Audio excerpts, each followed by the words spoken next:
Hi, I'm Carissa.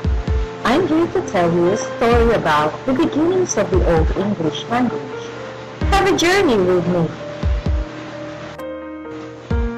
It all started around 449 AD. The Germanic tribes of Angles, Saxons, and Jutes, along with the Frisians, found their new place, and this is where the beginnings of the Old English language came into being. But wait, that's too fast. Let's take a walk in time and see how these Germanic invaders landed in this fertile land of Britain. Let's make a little rewind in time.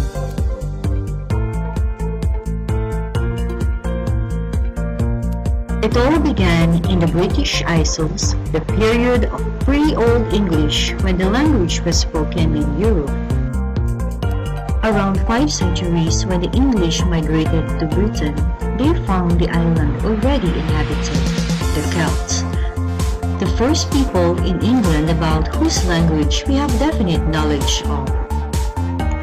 2 languages were spoken by the Celts, the Gaelic and the Brythonic. Celtic was probably the first Indo-European tongue to be spoken in England. Summer of 55 BC, Julius Caesar, having completed the conquest of Gaul, decided upon an invasion of England, but he did not succeed with the spirited resistance of the Celts.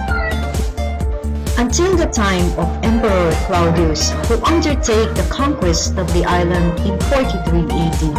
He subjugated the island with 40,000 armies within 3 years.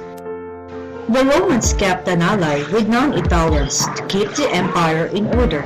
Probably in the 4th century, the Romans brought with them some Angles and Saxons. The Britons, during this time, had been troubled by serious barbarian raids of the Picts from Scotland and Scots from the Ireland at around 360 AD. The Britons appealed to Rome for help, but the relief was only in a temporary. A desperate act of seeking for the Saxons' help was done by the wretched Britons. As a result of this appeal, shiploads of Germanic warrior adventurers began to arrive. 449 AD marks the first landing of the Saxons, the end of the Romans, and the beginning of the Old English period. Germanic sea raiders, ancestors of the English, settled the Frankish and the Scottish aggressors. With complete lack of international morality and being prosecuted as war criminals, they subjugated and disposed the Britons, whom they had come to help. In the course of the next 100 years or so, more and more Saxons, Angles, and Jutes arrived from the 3 most powerful nations of Germania, as Bede says, to seek their fortunes in a new land. The Germanic tribes that came first were the Jutes, led by the brothers Hengist and Horsa, which means horse, an important animal in Indo-European culture and religion. Saxons occupied the region south of the Thames, while the Angles settled the northward Thames to the Scottish Highland. The Germanic settlement comprised 7 kingdoms, or what we call the Anglo-Saxon Heptarchy.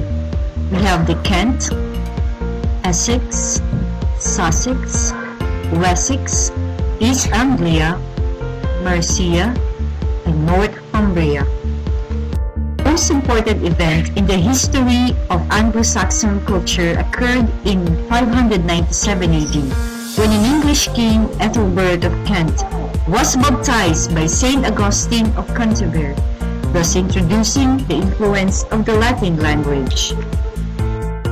130 AD, the Venerable Bede produced Ecclesiastical History of the English People.